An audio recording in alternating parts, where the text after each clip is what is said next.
Good evening. I'd like to welcome everyone to this evening's Committee of the Whole meeting. Members of Council, members of staff, invited guests, members of the media, and those of you who are joining us on virtually this evening. We'll call the meeting to order at 6:30 p.m. and note the members present. We will begin this meeting by acknowledging that we are gathering on the land that has been inhabited by Indigenous peoples since time immemorial. We would like to recognize that we are in the Robinson Superior Treaty Territory, and the land on which we are gathered today is the traditional territory of the Anishinaabe. Specifically, we acknowledge the neighboring community of Mishwakot First Nation, for whom we have great respect. We also recognize the contributions of all Indigenous people, including the Métis, in shaping and strengthening the community and province of Ontario. Thank you, and miigwech. Item number 2, disclosure of pecuniary interest. Hearing and seeing none, we'll move on to item number 3, approval of the agenda. May I have somebody make a motion to approve? Councillor Cannon? Seconder, Councillor Opato. All in favor? Carried. Item number 4, delegations and presentations.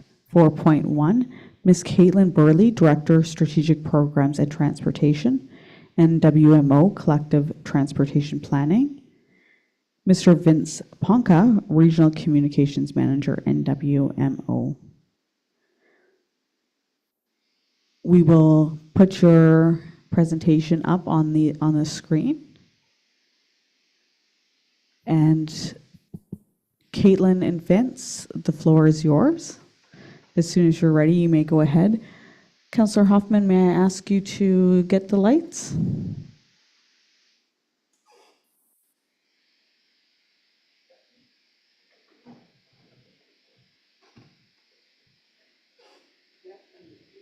Okay. Oh, there we go. So thanks so much for having us. My name is Vince Ponca. I'm the Regional Communications Manager for the Nuclear Waste Management Organization, joined by my colleague Caitlin Burley, Director of Transportation and Strategic Programs. Right. Good title. I forgot exactly what it was. So we're really happy here just to give a bit of an overview of our project.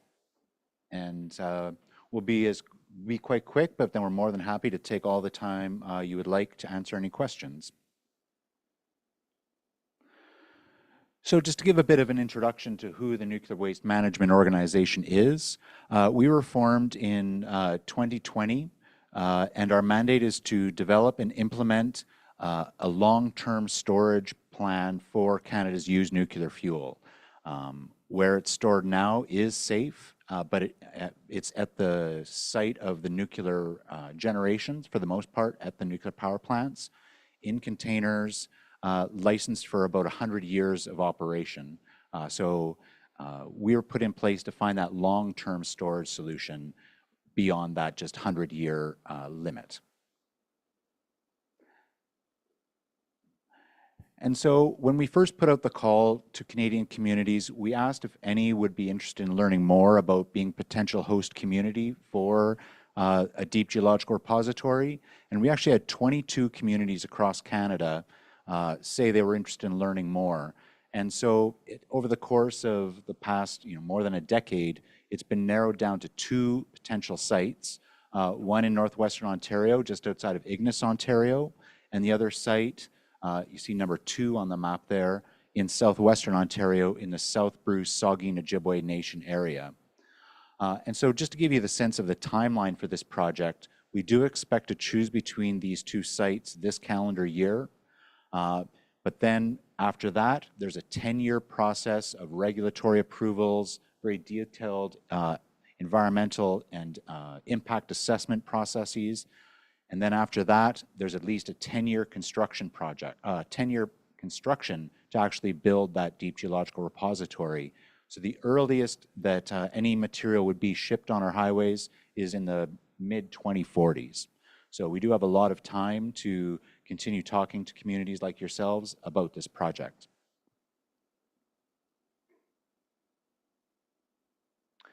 So with that brief introduction, I'll pass this over to Caitlin. Thanks very much. Can we hear me now? Okay, there we go. That's good. So the rest of this this presentation is going to discuss transportation in a little bit more detail. I'd like to set the context for the presentation with a few facts about safety. So used fuel is actually the most highly regulated material on our roads today, and it is transported today in small quantities, so in relatively few shipments annually. That said, there are actually radioactive materials on our highways today that are of equal or even higher radioactivity that are transported just about every day, and those include nuclear medicines and materials like cobalt-60, which require the same level of packaging that used nuclear fuel requires. It is jointly regulated by the Canadian Nuclear Safety Commission and Transport Canada, and those are the same regulatory bodies that are responsible for overseeing the transport of anywhere from about 750,000 to 1 million radioactive shipments every year. Transportation packages are designed to withstand severe accidents. So transportation packages for used nuclear fuel are designed to withstand severe accidents. And those are actually set, those requirements are set by the International Atomic Energy Agency, which is an international body independent that was set up by the United Nations. And finally, there's a really strong track record for the transport of used nuclear fuel. There's been, in 60 years of transporting used nuclear fuel worldwide, there's never been an accident that has led to human or environmental harm as a result of radioactive release. So that just sets us up a little bit. If we can jump into the next slide. And is everyone catching me? Okay, that's good. I think I keep on coming in and out. So speaking about the strong regulatory framework, there's actually, we're going to be applying a multi-layered safety program, and I'll get into some high-level information here, but there is certainly a preliminary plan that I believe was in the packages that you received, as well as being online. But like I said, it is the most highly regulated material in Canada, and this starts with the package design, which is really, I see, to be the heart of the transportation program. It also, though, includes operational controls. An example of this would be the establishment of a 24/7 command center. It includes security and emergency plans and procedures where roles and responsibilities for security personnel are clearly defined. And finally, a comprehensive system of management and compliance assurance, which is basically like an auditing process. And an auditing process where we audit ourselves, the Canadian Nuclear Security Agency audits us, and then Transport Canada audits us, and the International Atomic Energy Agency audits us as well. Next slide, please. So we're going to talk a little bit about packaging, and you would have seen on 2 slides ago there was a package that was in one of the pictures, and these packages are designed to withstand accident conditions. They are extremely robust. It's what's called a Type B package. And for used fuel, what this looks like is it's about 35 tons when it's fully loaded. It's made of stainless steel. The walls are 30 centimeters thick. And it's about 6 feet by 7 feet by 7 feet. And that would carry 192 used fuel bundles.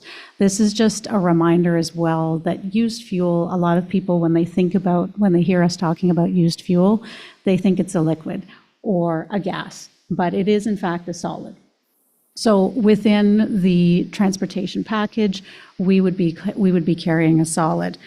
So the testing that we are required to do by the Canadian Nuclear Safety Commission is a free drop test, a puncture test, a thermal test, so a fully engulfing fire test, and an immersion test. And these tests can be done either on scale models, half-scale model, full-scale models, half-scale models, or using computer modeling. And in most cases, it's a combination of all of those techniques that are used to determine whether that package can withstand those types of accident conditions. Also, there have been demonstration trials that have been done around the globe. An example of one of those would be in the UK. They ran a train into a transportation package. The train was going 160 kilometers an hour, and that package survived intact with only superficial damage.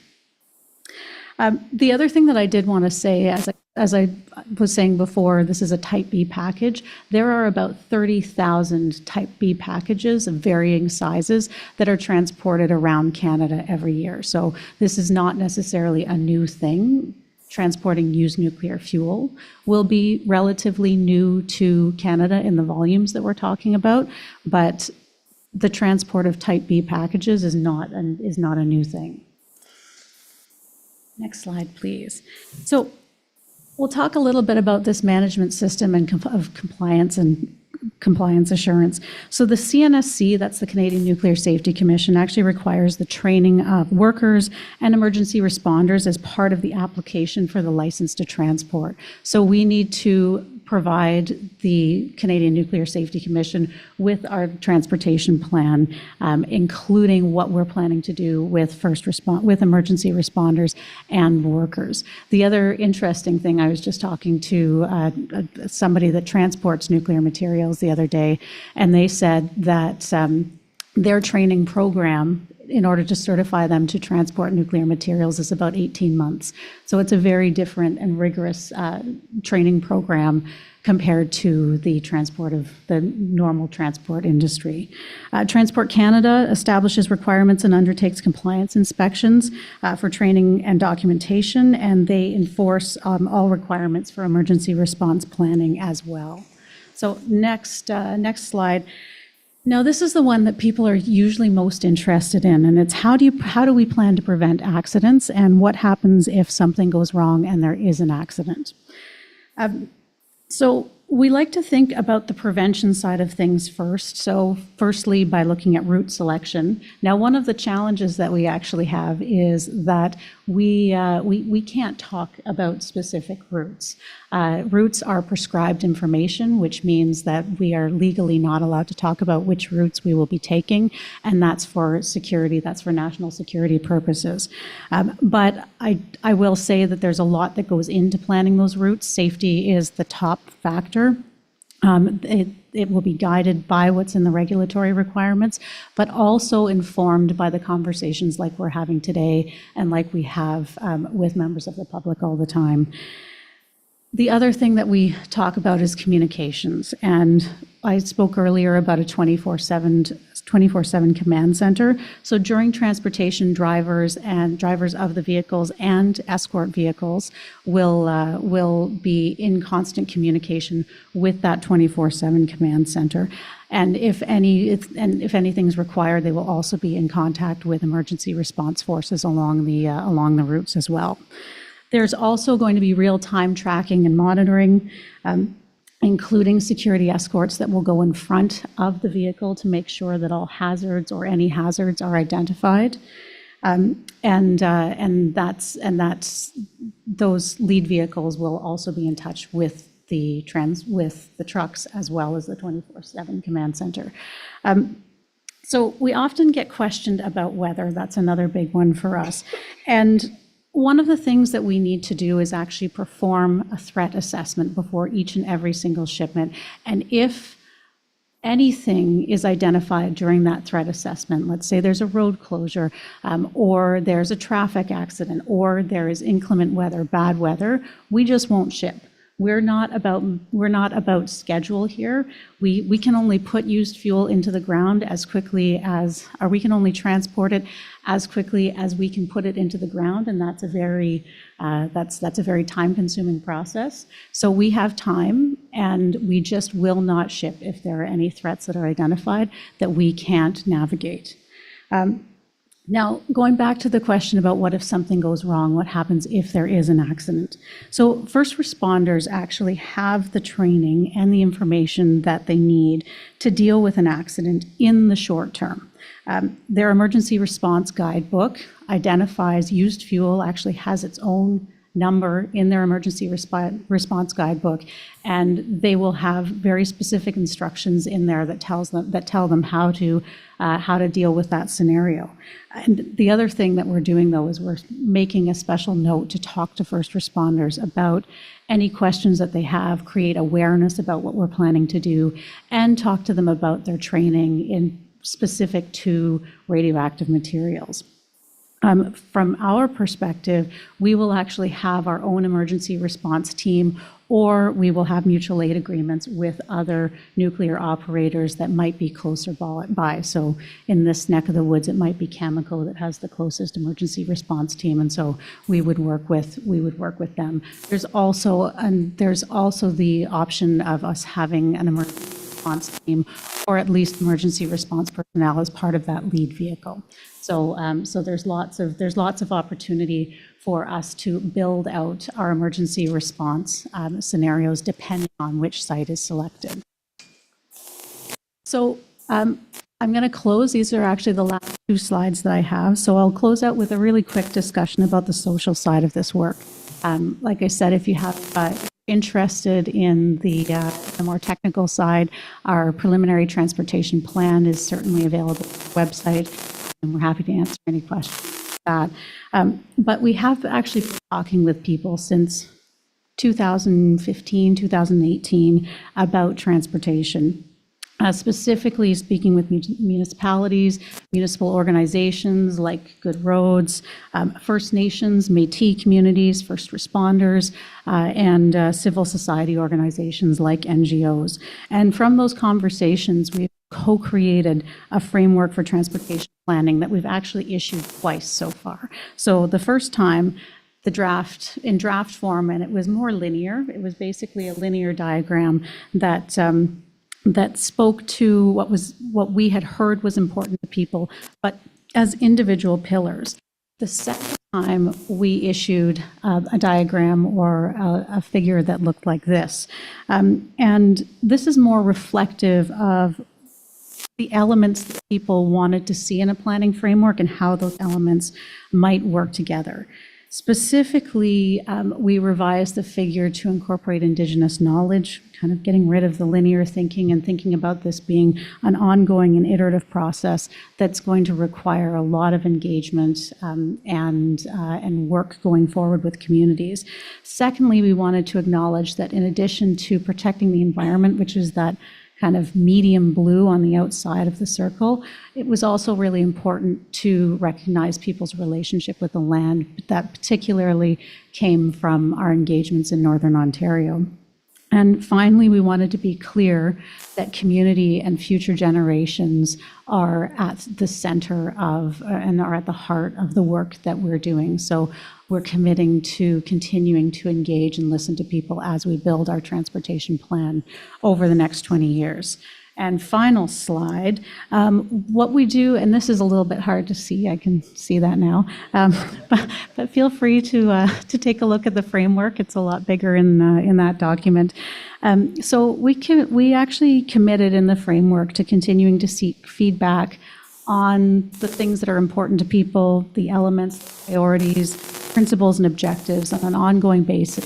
Actually reissue this document every 3 years for the next 20 years as a way of committing to engaging not only the people that are interested in the work now, but also the people that might become interested in our work over the next 20 years.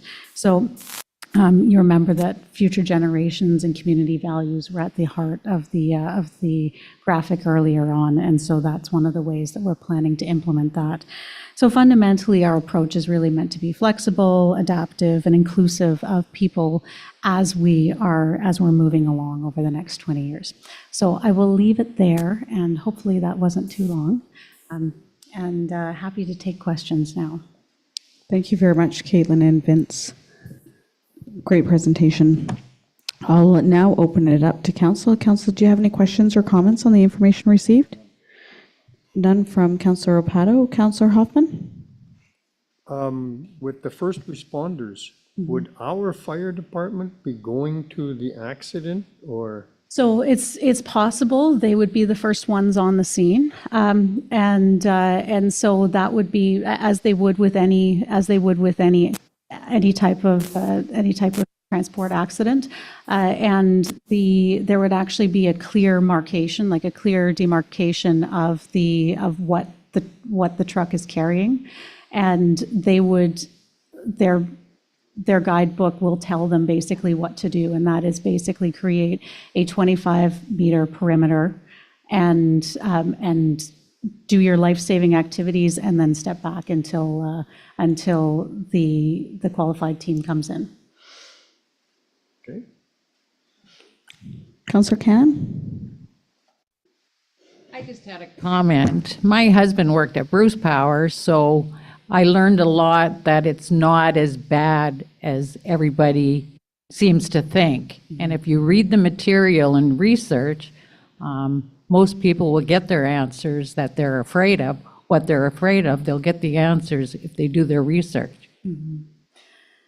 Yes, yeah, thank you. And if you ever hear people having questions or concerns, we are more than happy to come and do additional presentations, run community events, community open houses, anything like that to help answer those questions. Thank you, Caitlin. Councillor Hoffman, did you have another question? And then I'll ask you to turn your microphone off. Go ahead. I understand too that these things aren't just going to get buried in the ground and left there. You're going to have a science team that will be trying to figure out what to do with this spent fuel? Mm-hmm. Yes, so in terms of the timeframes, it would be at least 70 years before we look to close out the site. And during that time, if anything changes in terms of the usability of the used fuel, then we're putting it down there with the idea that we could be able to bring it back up if needed. However, if there is not, some of the used fuel is incredibly old as well, and may not actually be useful, even if there are processing technologies in the future that could use some of the newer spent fuel. So we will require permanent storage for at least some of Canada's used nuclear fuel. Maybe I could just add one brief thing to that, is I think that's one of the things that excites, say, the potential host communities of Ignis and Wabigoon Lake Ojibwe Nation, really is that time scale. As Caitlin said, it could take 50 years to get all of Canada's used nuclear fuel into a deep geological repository. And during that time, that's 400 to 600 direct jobs in the Ignis area. And then once all of Canada's used fuel is in the ground, we'd monitor that site for at least 70 years. So it's an extremely long lifespan for a project that the total overall value of the project is a $26 billion project over more than a century. And construction alone is between $5 and $6 billion project, just the construction part alone. Thank you. So I have a few questions as well.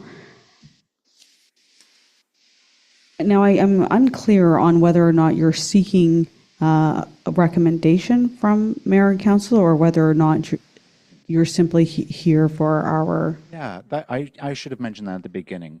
We're more than happy just to be here to present the information. We're not looking for any resolution or anything from you at all, just purely to share the information.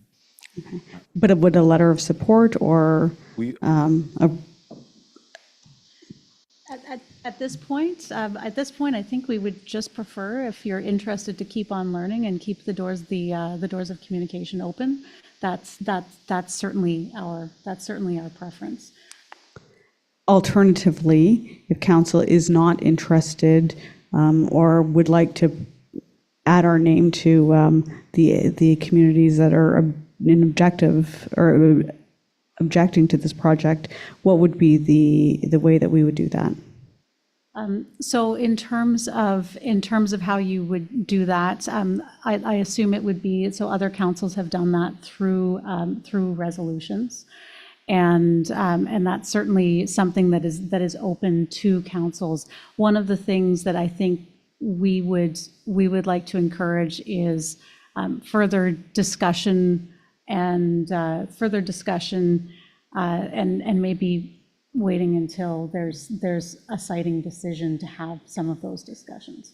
Okay. And what would be the benefit to Wawa to learn more? Kind of what's the carrot? Yes.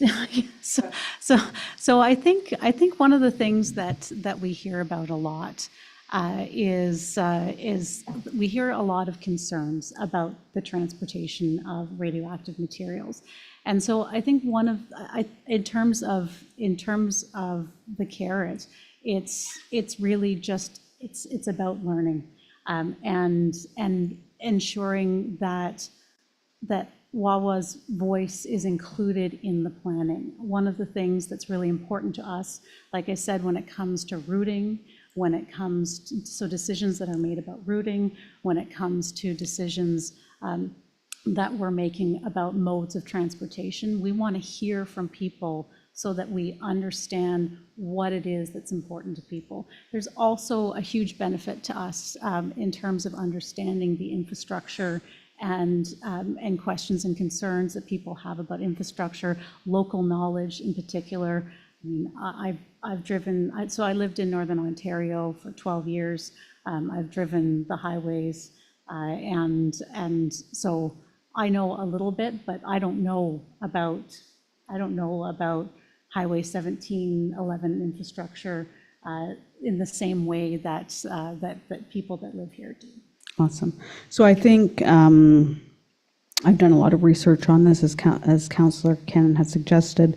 I understand that First Nation opposition to nuclear waste storage in the north is growing, and as well as many of the municipalities along the suggested routes, is opposition to the project is growing. So my question to you basically is, I'm really struggling to understand what the pros are to haul the nuclear waste across one of the largest provinces in Ontario, as opposed to selecting the site that's really adjacent to Bruce Power. Yeah, and I think, you know, the important thing is that really, one of the great things about this project is that we will only site in a community with informed and willing hosts. So that's the process we're on now, is we still need to know whether South Bruce and Saugeen Ojibwe Nation in Southern Ontario are indeed interested in hosting a site. Because if they say they're not interested, how can we say, no, we're going to put that site there because you're closest to the nuclear power plant? What we want to do is we want the community to understand the project, be aware of the pros and cons, and want it. So really, that's what we're looking to do this calendar year. And in terms of First Nations, we have a Indigenous engagement team that is out there all the time speaking with First Nations to make sure that they're getting the opportunity to ask any questions they may have about this project as well. Awesome. Thank you, Vince. And one last question. I understand that the City of Thunder Bay is considering imposing toll fees on truck operators or companies who haul radioactive waste through their city limits. Our city limits do encompass the highway. Is that a possibility for the municipality of Wawa as we look to increase our revenues, and certainly may incur additional fees to train and to make sure that our volunteer fire department are equipped in the event of an incident? So I actually didn't know that about the I didn't know that about the City of Thunder Bay, and I would say that we're always open to discussions, specifically and especially around the training of first responders. That's something that is incredibly important to us. So I would certainly encourage if so the volunteer fire department to connect with us and to continue the dialogue and continue the conversations around their exposure to training related to radioactive materials, how we can support that. So I think that we would certainly be open to those discussions in terms of what the municipality chooses to do in terms of tolls. That's not really within our purview. I would probably say that it would be helpful to connect with Transport Canada and the Canadian Nuclear Safety Commission as well about that, because that wouldn't just be for used nuclear fuel. It would be for the transport of medical isotopes and things like that that are on our roads as well. Right, that's really great information and something that will certainly come up again and again. But I think if I can summarize from what I heard from our council is that we're certainly willing and to keep the conversation going. We understand that the timelines presented. It's this is a project that's not going to happen tomorrow. We want to continue to be informed and learn more. It's nuclear safety is something that is a new conversation for everyone. So thank you very much for making the trip up.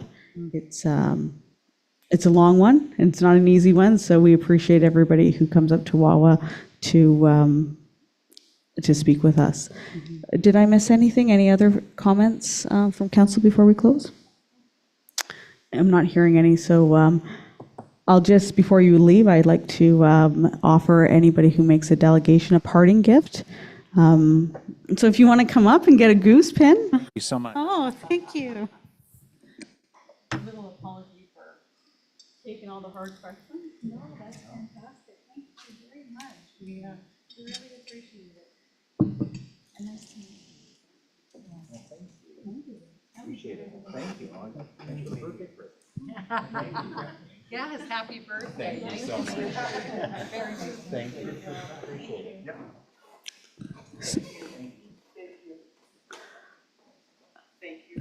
So I will extend the invitation. You're more than welcome to stay for the rest of our meeting, but I will offer you the opportunity to sneak out now.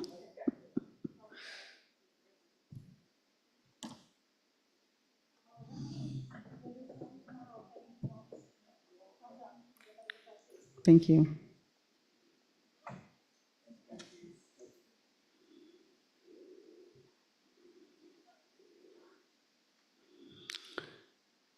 We will now move on to item number 5, adoption of minutes. 5.1, Committee of the Whole meeting, Tuesday, September 17th. May I please have somebody make a motion to approve? Councillor Hoffman? Councillor Rapato seconding. All in favor? Carried. There is no business arising out of previous meeting, so we will move on to item number 7, monthly reports. 7.1, Protective Services Department, Kevin Sabourin, August 2024 monthly report. I'll invite council to ask any questions. Mr. Sabourin's not with us this evening, so I assume Maury's able to field any questions. Seeing no questions, nice and easy, we'll move on to item number 8, new business. 8.1, CAO memo, requests for extension of ice season. Seeing as the author of the letters are not present, I will take the opportunity to read the letters out loud for the record. So we'll start off with item number A, Wawa Minor Hockey Executive. Dear members of the Municipal Council, I hope this letter finds you well. I'm writing to request that the ice be put in earlier at our beautiful facility to accommodate the Hockey Canada Skills Academy, which is the main daytime ice user in Wawa. As you may know, the Hockey Canada Skills Academy provides an invaluable opportunity for young athletes to develop their skills and pursue their passion for hockey. The program's successes relies heavily on having consistent and reliable access to ice time. By putting the ice in earlier, we can ensure that the students have the necessary time to practice and improve their abilities. Additionally, having the ice earlier would benefit the community as a whole. It would allow for a more flexible schedule of other programs and events, maximizing the use of the facility and providing more opportunities for residents to engage in recreational activities. I understand that there may be logistical and financial considerations involved in this request. However, I believe that the long-term benefits to our community and the development of our young athletes far outweigh the initial costs.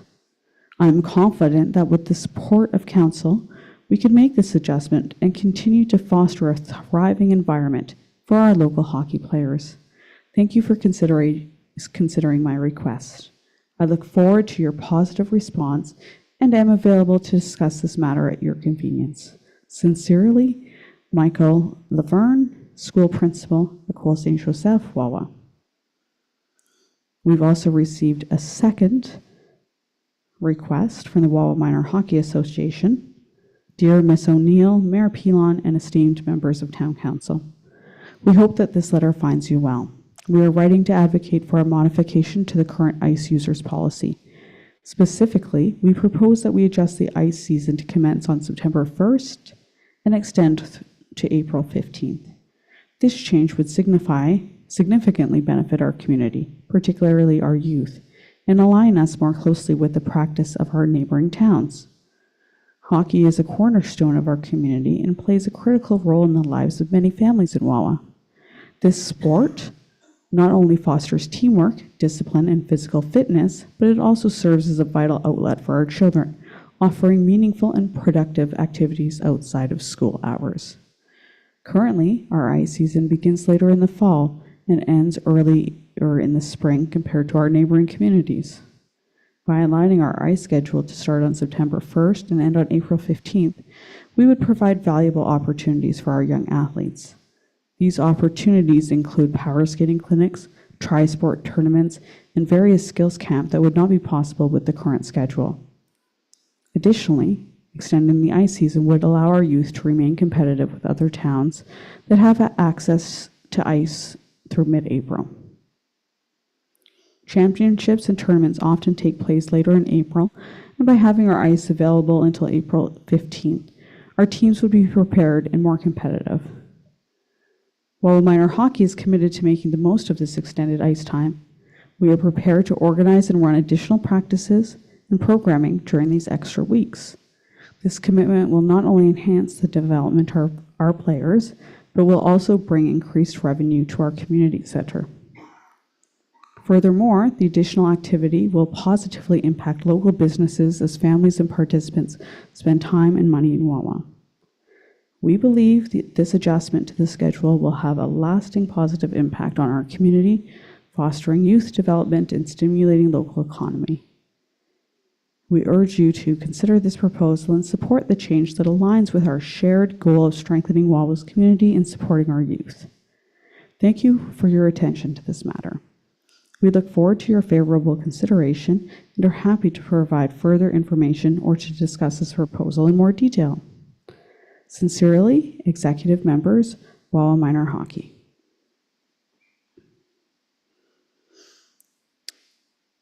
Maury, would you like to start the discussion? Thank you, Mayor and Council. I have a memo for Council that essentially includes a copy of the existing ICE policy for Council's information. The ICE policy was revised by the previous Council to this term and extended the ICE at that time. Traditionally, the ICE would open at the Thanksgiving weekend and close after the March break. And the previous Council put this policy in place and extended the ICE at the last Monday of September. The ice is ready to use. It takes about 2 weeks to get that ice ready, so we employ additional staff and put a team together to start the ice making process, usually about September 15th. And then the season right now, according to policy, runs to the last Monday in March. Again, that was based previously on the number of users and events and timing for staff to undertake that, along with the other duties they start to get involved with getting ready for spring. So the ICE policy is attached, and staff have reviewed these requests with the view of making the best recommendation for the benefit of the community to council. But at this time, as my memo sets out, staff is requesting more time of council to do a few things. Number one, this request is being made at a time of the year we can't honor the request for the early ice. So it does give council some time to make a decision in this matter if it's going to impact the ice out. Secondly, we're in the middle of developing the 2025, as council knows, the longer term budget to go along with that. Plus, Manuela and her team are updating the 10-year financial plan. And council will hear from our auditor on October 22nd, the final financial statements for the municipality at the end of 2023, which is going to paint an overall financial view of the municipality and the future.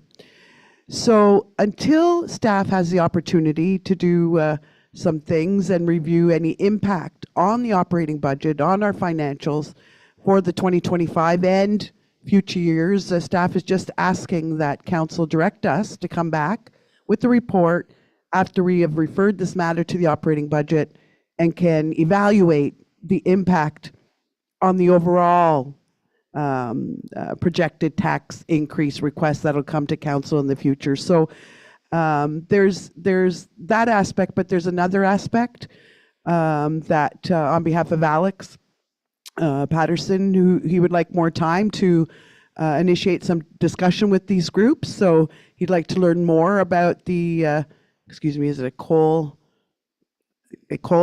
request? What are the dates, how many hours per week, what funds might be available, for example, from the school board who's funding this program. Our operating costs in September, especially this September, shows the community that, you know, it's getting warmer over the years in September, and our arena facility is not built for this climate. So we've tried several times in the past to initiate ice for a September startup to encounter condensation problems that impacted our equipment over time. We're just not designed for warm weather, but we want to initiate discussion with these groups and others in the community to see, is there a way that we can collaborate together to potentially look at a different start date, but in a way that revenues might cover some of those expenses. So we're asking council tonight, with all due respect and with respect to the users that have asked council, for some additional time so we can come back to council after we had a full review and can make recommendations. Thank you. Thank you very much, Moira. Are there any comments, questions? Councillor Hoffman? I just have, and I'm agreeing with you, because when they're saying September 1st, it takes 2 weeks to get the ice ready. You're talking the middle of August. And I remember, I think back in the day, I think the earliest we ever had the ice in was about the middle of September. And that was when the old travelers were playing. Councillor Rapato, do you have any comments or questions? Like you said, I think Alex has to look into it more before we make a decision one way or the other. It is quite costly. Councillor Cannon?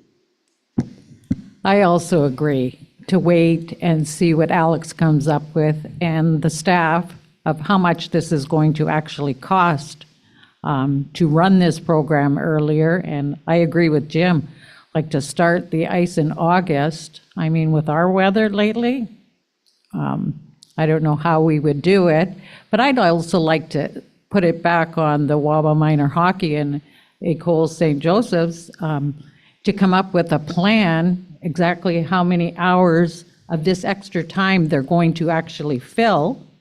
And like you said, who's going to pay for some of this time? Like maybe the school board could chip in But it can't be all on the municipality to foot the bill. So I think they should come up with a plan and talk to Alex when Alex reaches out to them, that they have a plan of exactly how they're going to fill all of those hours. I think everybody's on the same page. I think we certainly support. There's a lot of variables that still need to be discussed, and we need to really drill down on them. But what I'm hearing from council and what I feel is that we do want to work collaboratively with both of these user groups to really find a way. One of my main concerns is we want to make sure that we're preserving the life cycle, we want to make sure that we're preserving this asset. Both of these user groups know how important this asset is, and if it's not designed to be utilized in warmer weather in September, and if Councillor Hoffman says that we have to start in mid-August, these are things that we really need to drill down on, and we don't want to jeopardize our facility in any way.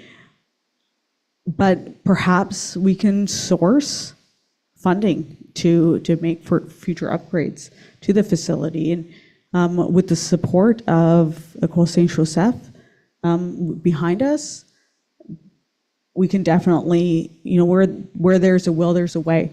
So we can work together and source funding to make those upgrades if it's necessary. But certainly staff is going to need the time to drill down and identify what is actually needed in order for us to do this. But I think the message that I'm hearing is that there may be some constraints. So we need the time to do that. So we will ask that of our community groups, that this is a bigger problem than just saying, it's not a yes or no, but it's a definite maybe. We're interested in working with the groups. So we'll take the time it takes. And we're not, both letters mentioned that, our neighbors have this or our neighbors have that. And unfortunately, we're not able to compare apples to apples. We also would like to do events, but we have to work within the constraints that we have. So we'll ask our user groups for our patience and their collaboration, and hopefully we can get this done. But we've got some time, so thank you very much for asking early. And we've got budget season coming up, so we'll see what we can do with what we have. So, so we will refer the matter to staff, and we'll see this come back up on in future council meetings when staff has the information needed.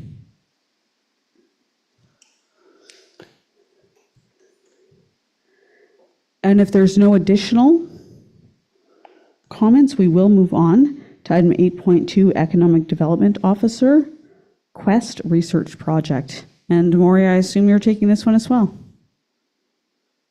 Yes, thank you.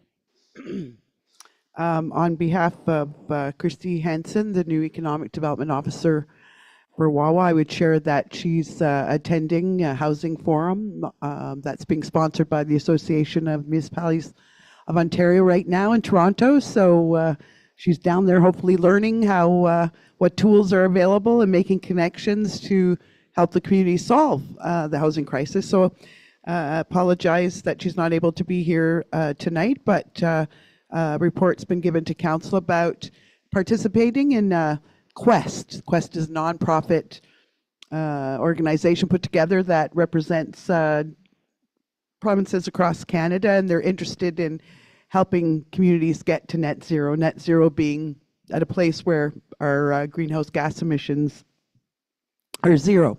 They are doing a pilot project, and they're looking for small, rural, northern communities to participate in the pilot project.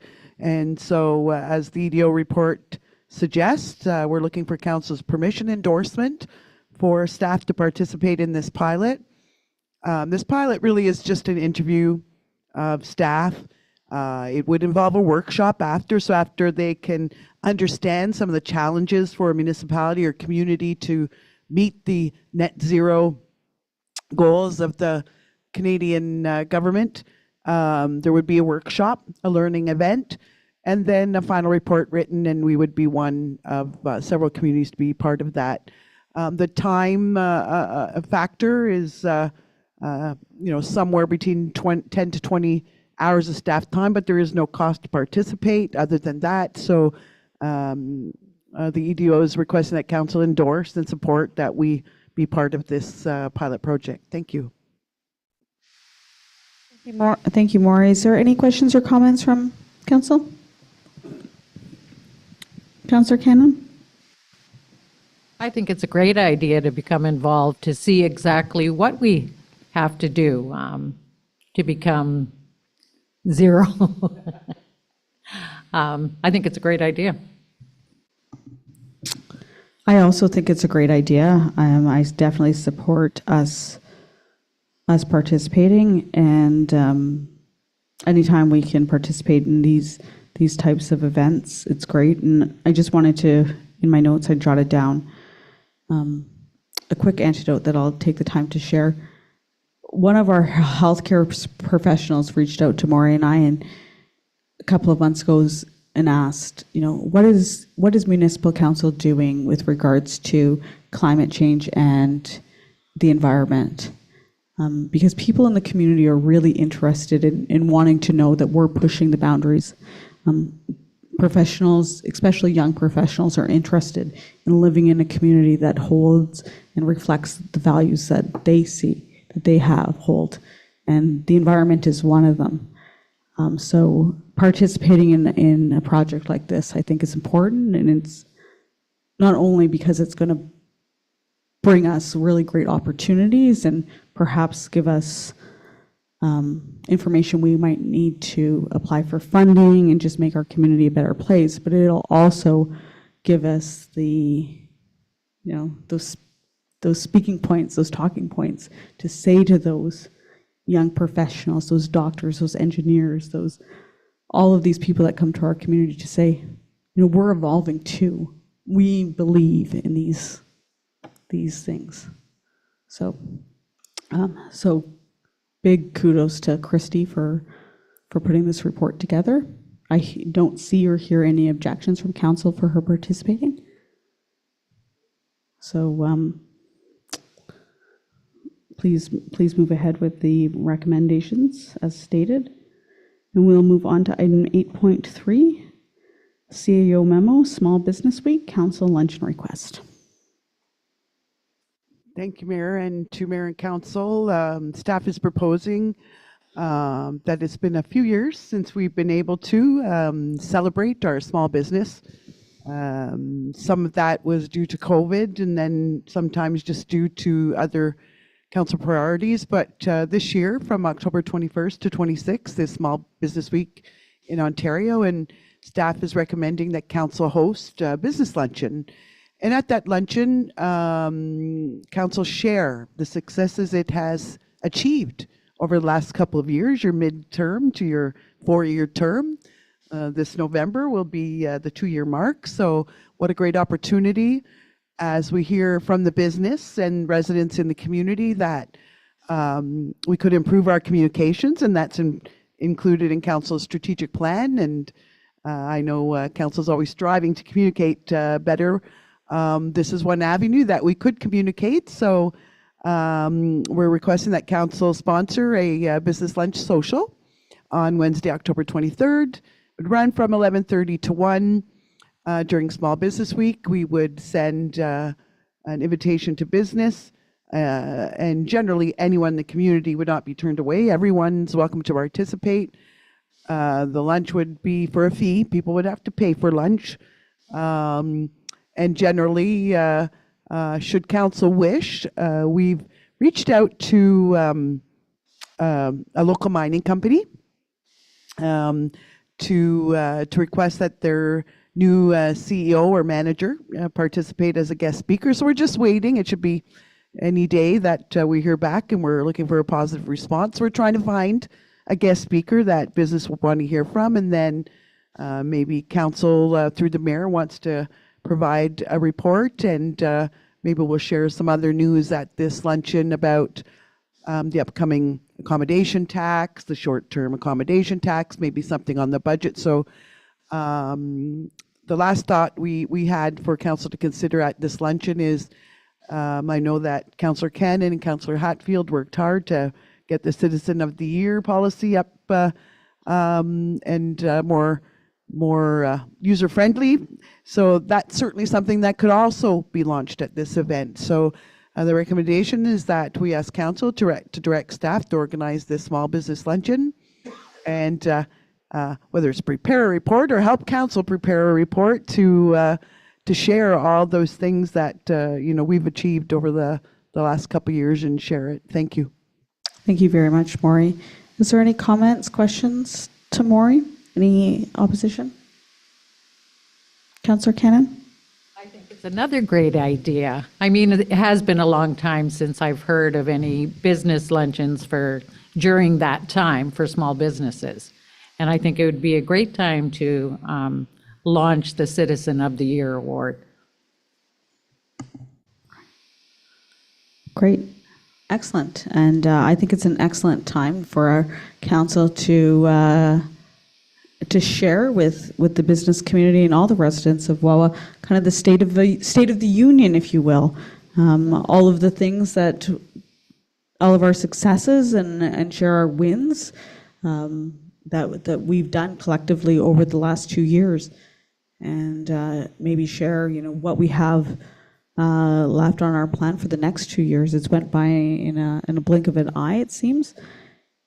And I think that's what I heard from the candidates tonight, is that people are looking to really hear more from us, and this gives an opportunity for us to share in a little bit of a more social setting, or a little less formal.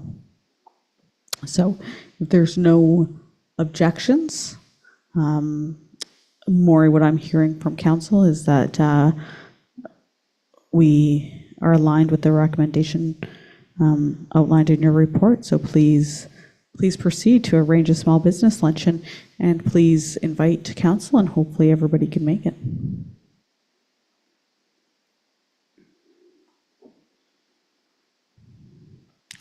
There are no items listed in items number 9, 10, or 11.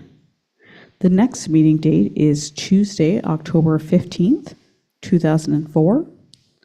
We will now move to adjourn at 7:27 p.m. May I please have somebody make a motion? Councillor Cannon? Councillor Hoffman? All in favor? Carried.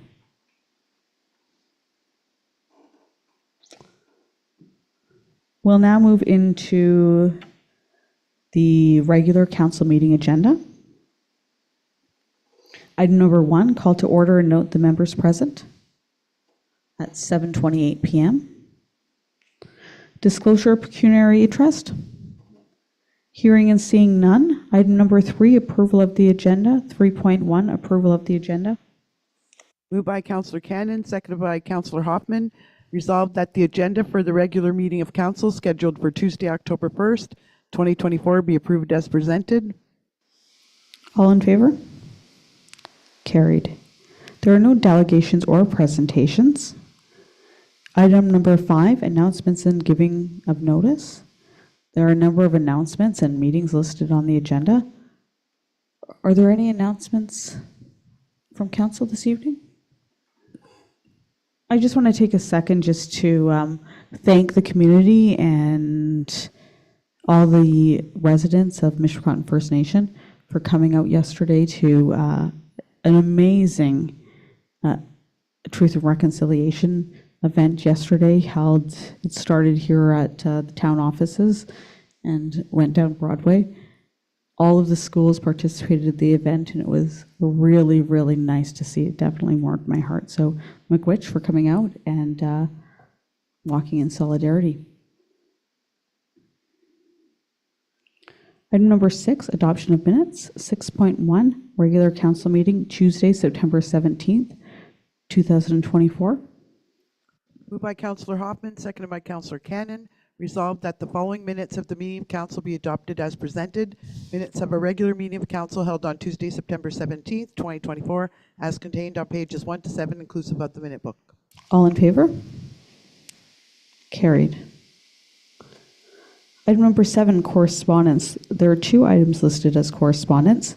Maury, is there anything on the agenda that you want to speak about? No, it's only a couple of correspondence, but I would make note to council under item 8.3 of the consent agenda that tonight we're asking council to approve the giving of a goose print to a long-serving employee, 18 years, Anders Zareski, who today served his last day after an excellent career and time at the municipality. And so it's with regret we put that resolution forward, but at the same time, we congratulate Anders and wish him well on his future endeavors. Thank you. Thank you very much. On behalf of council, we wish Anders all the best in his future endeavors, and congratulate him, wish him well, thank him for all his time spent with us. Item number 8, consent agenda. 8.1, approval of the consent agenda. Moved by Councillor Cannon, seconded by Councillor Hoffman, resolved that the items listed under the consent agenda, 8.2 and 8.3, be approved as recommended. All in favor? Carried. Item number 9, staff reports. 9.1, receive staff reports / memos. Moved by Councillor Cannon, seconded by Councillor Opado, resolved that Council of the Corporation of the Municipality of Wawa does hereby receive the following staff reports and memos.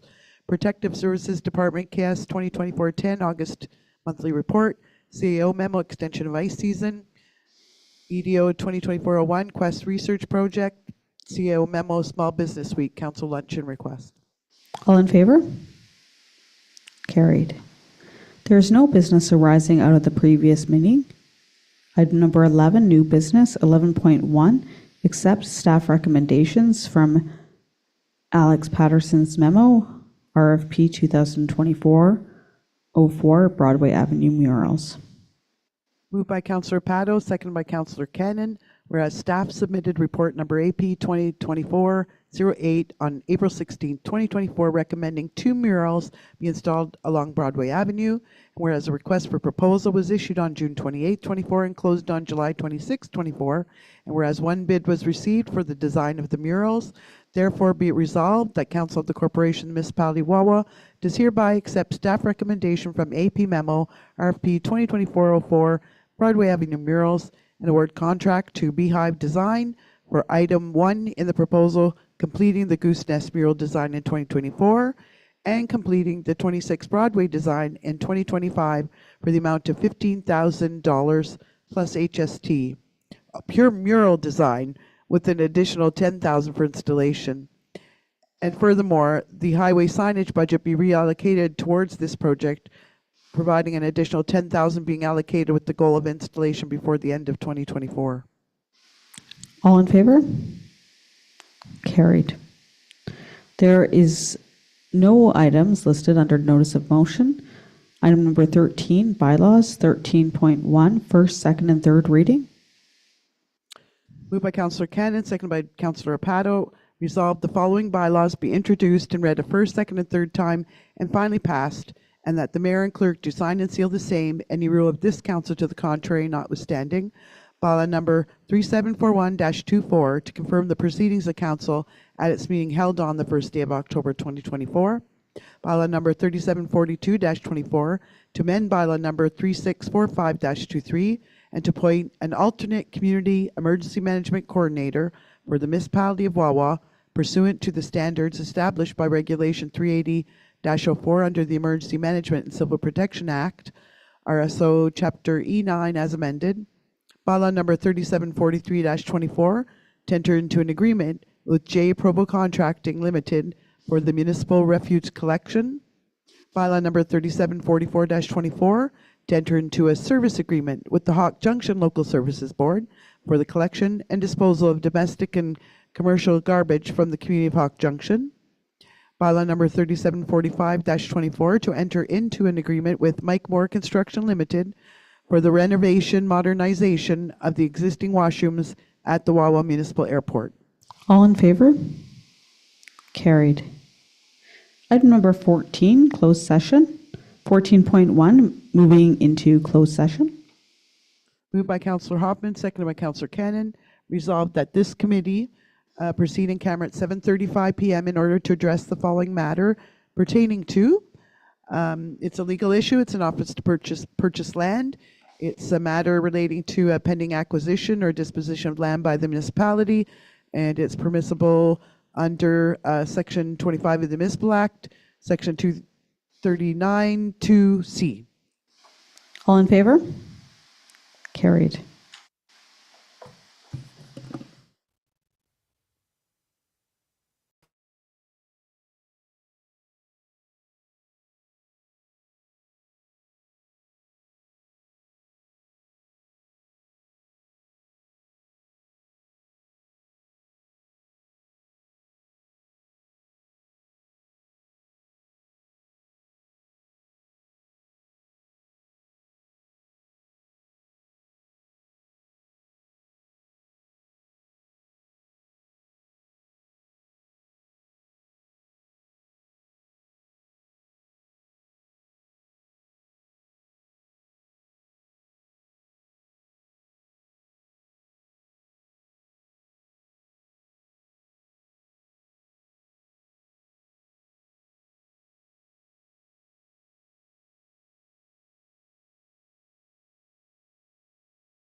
Item number 15, return to open session. 15.1, return to open session. Moved by Councillor Hoffman, second by Councillor Pato. Resolved that council resume to the open meeting session at 7:55 PM. All in favor? Carried. Item number 16, business arising from closed session. There is none. Item number 17, next meeting date, 17.1, Tuesday, October 15th, 2024. Item number 18, adjournment. 18.1, close of meeting. Moved by Councillor Pato, second by Councillor Hoffman. Resolved that the meeting close at 7:55 PM. All in favor? Carried. Thank you, everyone, for your hard work tonight. Have a great evening.